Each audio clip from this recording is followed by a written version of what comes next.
इस बार बिहार चुनाव बड़ा ही दिलचस्प मोड़ पर है। आप देखेंगे कि जिस प्रकार से एनडीए ने तेजस्वी यादव की काफ़ी घेराबंदी की है, एक तरफ चिराग पासवान, जीतन मांझी, उपेंद्र कुशवाहा, नीतीश कुमार और खुद बीजेपी, इन लोगों ने नीतीश कुमार पर शिकंजा कस रखा है और उनका कहना है कि ये हमारा चक्रव्यूह है जिसमें इस बार अभिमन्यु होंगे तेजस्वी यादव और पांडव की भूमिका में इस बार पांडव का चक्रव्यूह है। तो इन चीज़ों को देखते हुए तेजस्वी यादव के लिए आने वाला समय काफ़ी कठिन होने वाला है। आप देखेंगे तो बिहार दिवस पर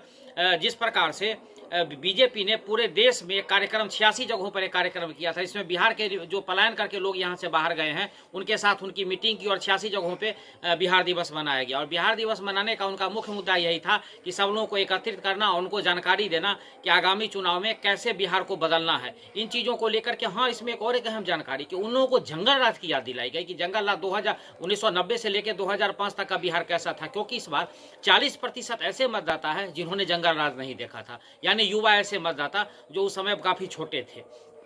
तो इन स्थितियों को अगर आप मिला जुला करके देखेंगे तो बीजेपी जिस प्रकार से ग्राउंड लेवल पे काम कर रही है, जिस प्रकार से महाराष्ट्र में काम किया, हर एक बूथ लेवल पर जा करके काम करने वाले लोगों की उनको खोज करके उनको उस काम में लगाया गया है, यानी घर घर जा करके वोटरों को सजग करना, उनको जानकारी देना, सरकार की योजनाओं की जानकारी देना। तो और दूसरी ओर की चिराग पासवान को लेकर के बीजेपी जिस प्रकार से दाव खेलना चाहती है, उससे साफ जाहिर हो गया है कि बीजेपी हर एक वर्ग को साधना चाहती है, क्योंकि बिहार में जातीय मुद्दा एक बहुत बड़ा मुद्दा है। वहीं विपक्ष जिस प्रकार से अपना नेरेटिव बनाने में विफल हो पा रही है या उसके नेरेटिव नहीं बन पा रही है, जैसे आरक्षण की बात हुई कि आरक्षण चोर है भाजपा या एनडीए की सरकार आरक्षण चोर है, उनको आरक्षण की वो मतलब मुद्दा उनका नहीं बन पा रहा है। दूसरी ओर उन्होंने वक्फ बोर्ड का मुद्दा उठाना चाहा, उसमें भी उनकी अभी उतनी सफलता तो दिख नहीं रही है जितना जोर शोर से उन्होंने अपना कदम बढ़ाया था। तीसरी ओर कि उन्होंने नौकरी और पलायन को लेकर के, अभी जैसे हाल में कन्हैया कुमार की यात्रा हुई, उन्होंने कहा कि नौकरी दो पलायन रोको। तो इन सब बातों को मिला जुला करके अगर आप देखेंगे तो कहीं ऐसा लग नहीं रहा है कि विपक्ष का इस बार जैसे लोकसभा चुनाव में संविधान को लेकर के जिस प्रकार से बात हुई थी और लोगों के बीच में बात गई थी, उस प्रकार से बात गई हो।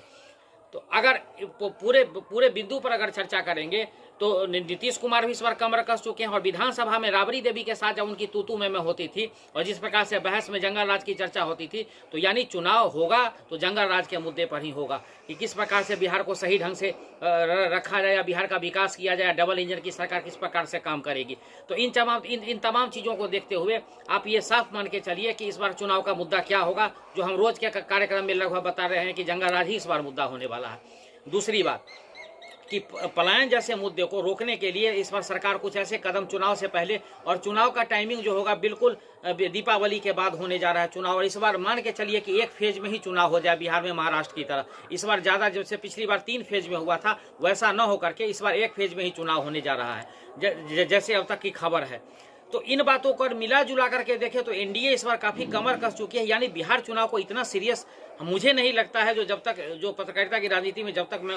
पत्रकारिता के क्षेत्र में जब तक मैं हूँ, तब से लेकर के अब तक के इतना जो एनडीए ने कमर कसी है, जितना जोर लगा रखा है, वो तेजस्वी यादव के लिए आसान नहीं होने वाला। आगामी चुनाव को लेकर के उनको अपनी पूरी जो रणनीति है उसमें या तो बदलाव करनी होगी या अपने रणनीति पर या अपने नैरेटिव को लोगों के बीच में लेकर के जाना होगा, तभी उनको सफलता मिल सकती है, नहीं तो काफ़ी कठिन डगर लग रहा है।